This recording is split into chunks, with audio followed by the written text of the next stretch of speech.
What's up guys, Houndish here, and today we're jumping in with some new Destiny 2 updates, as well as news and discussion around Act 3, upcoming episode content, and the franchise as a whole. Initially, we've got a few updates from Bungie regarding content in the very near future. On top of that, we'll speak about a hidden epilogue for episode Revenant, and some new interview segments with Bungie discussing the episode, as well as some of the challenges they face when producing episodic content and how they're looking at that moving forward, so there's some interesting insights there.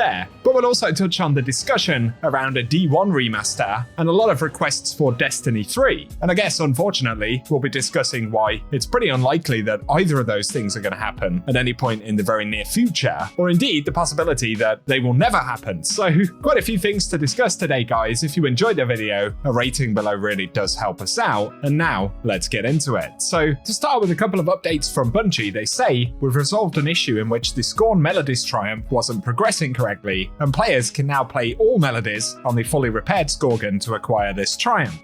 So if you're feeling musical, you can finally go for it. And otherwise, following the reveals just the other day about updates to Strange Coins, Ciphers, and the Festival of the Lost Armor voting, apparently there are many more words to come in the following weeks: weapons, abilities, PvP, and artifacts. So it'll be interesting to see what else Bungie have got to say ahead of Heresy. Another quick update here though, there were complaints a couple of days ago about how Bungie presented the trailer for Act 3, and specifically the perks for the exotic shotgun, as they were showing off various different artifact mods and abilities at the same time. And before we had our hands on the weapon, that certainly suggested some additional sandbox capabilities for Slayer's Fang that perhaps were not intrinsically tied to the weapon, so players showed some frustration around that. And the D2 team on Reddit said, "We were trying to cram a shot of the artifact perk activating into the trailer, but looking back it does come across as seemingly being caused by the shotgun. This wasn't our intent, but we appreciate the feedback and we'll try to make the functionality of different weapons and abilities more clear when producing future trailers." So it's good that they've got that on the radar at the very least. Of course, we've seen this quite a few times with Destiny trailers,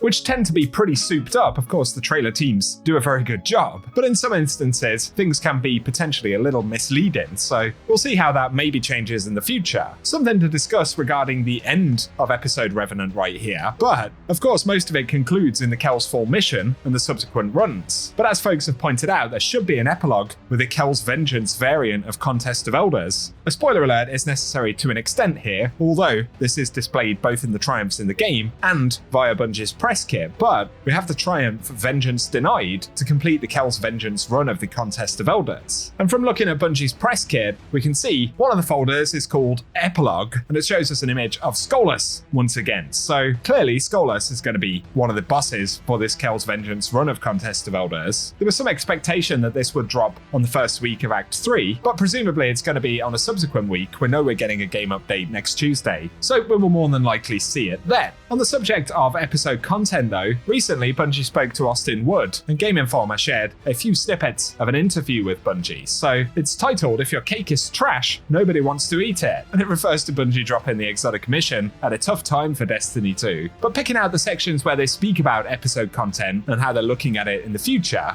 they say the challenging thing with the new model is that players have clear expectations about what things were in the past in terms of how they interact with vendors, or the pacing of the story and the amount of content. And with the episode model, there's Act 1 focused around Onslaught, Act 2 focused on Tomb of Elders, and 3 focused on the exotic. And some players are going to appreciate that, but others will feel like they have smaller chunks to focus on initially versus having them all to play with later. And those are some of the things that we're going to have to look at and be like, is this the right model? What are the tweaks that we can make to it moving forward? And Tom Farnsworth from Bungie says, "I think live service gameplay models are literally one of the hardest challenges. You can look out at the broader game industry right now, and it's rough out there. And that's something that's going to be one of our biggest challenges. So they're looking at the right way to give players what they want and let them have agency of experience, while also focusing on what will be a sustainable path forward." But he goes on to say you can't have one part of the game bear all the weight of someone's engagement. And if everyone's time is only focused on the episode and not playing the core game or other aspects of the release, then they're going to feel like they're going to eat everything and be done. So I know going forward, we're going to be investing into as many areas of the game as we can to make sure that players have something to do for each mood that they're in, whether they want to engage with the story or want to engage with an exotic mission. The core game, PvP, playlists, and all of that stuff. That's the challenge, making players feel like if they've gobbled up everything somewhere, they've got something else they can hop over to.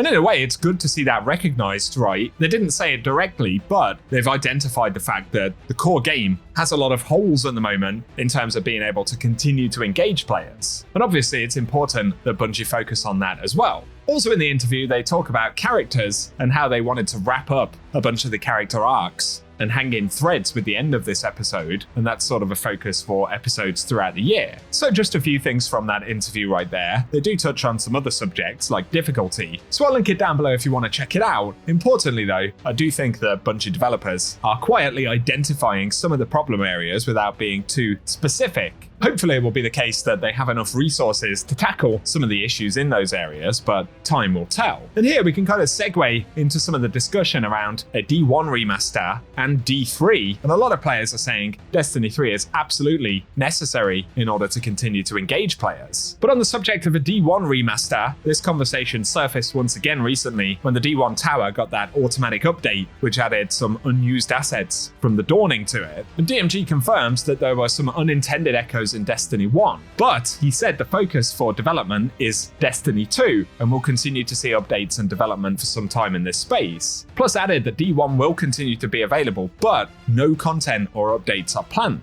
And of course this doesn't refer to a D1 remaster specifically, but I feel like if a D1 remaster was even in the pipeline, was even a consideration for Bungie, they'd probably avoid making a statement like that, right? I think broadly it's an indication of, well, exactly what he says. The focus is Destiny 2. And that also seems to apply to a potential Destiny 3, going back to some reporting that we had a few months back after the second round of layoffs at Bungie. Paul Tassi at Forbes had said that sources provided information suggesting that instead of Destiny 3 or another Destiny game in the format that we know it, Bungie had been working on something called Payback, a third-person adventure spin-off shooter that Luke Smith and Mark Noseworthy were working on. And he said it was a significant departure for the series, but of course that project was later cancelled, and essentially that game was going to be instead of Destiny 3. And according to sources, Destiny 3 was and is considered too big of a risk in the current market, so the idea was to instead split up Destiny into more manageable components, the PvE portion that we have now continuing in D2, Payback as a separate adventure game expansion, then of course the mobile game from NetEase, and Bungie reportedly had plans to spin out a separate 3v3 Crucible specific game focusing on Trials-like gameplay, but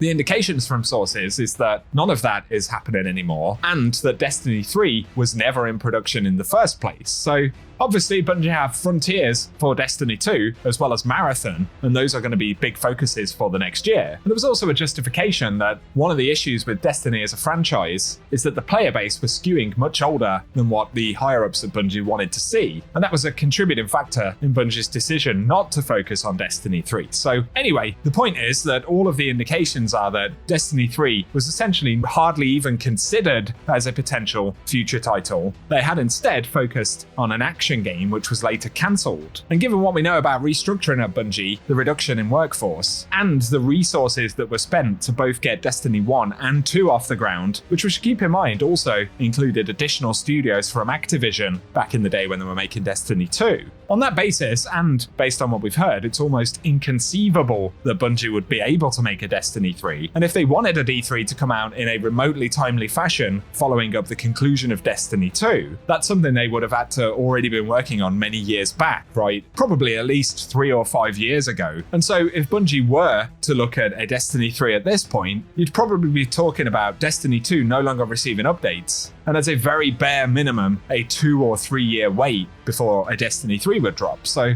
as much as that sucks, and from my personal point of view, I think that that's one of the biggest missteps, on top of getting newer players into the Destiny franchise overall, I think Bungie should have been planning for a Destiny 3 many years ago, and spinning that up with, 2023 or 2024 really being the final years of Destiny 2. Of course, we're now beyond that. So while I can't confirm that Bungie will never make a Destiny 3, I just don't think it looks very likely at this point. Unless, of course, things change within Bungie, and maybe it's something that Sony would try and pull off in the future, but certainly it's not going to be happening in the near future. So share your thoughts about it down below. I do think it's a big mistake on Bungie's part personally, but I could be wrong. That's just my perspective. So let us know what you think in the comments. For today, guys, if you've enjoyed the video, a rating really does help us out. We'll still be covering everything related to the conclusion of this episode Heresy, and waiting to see what Frontiers is all about. So if you're on board for that that ride, get subscribed, and I'll keep you up to date. Otherwise though, thanks a lot for watching, and I hope you guys have an awesome day.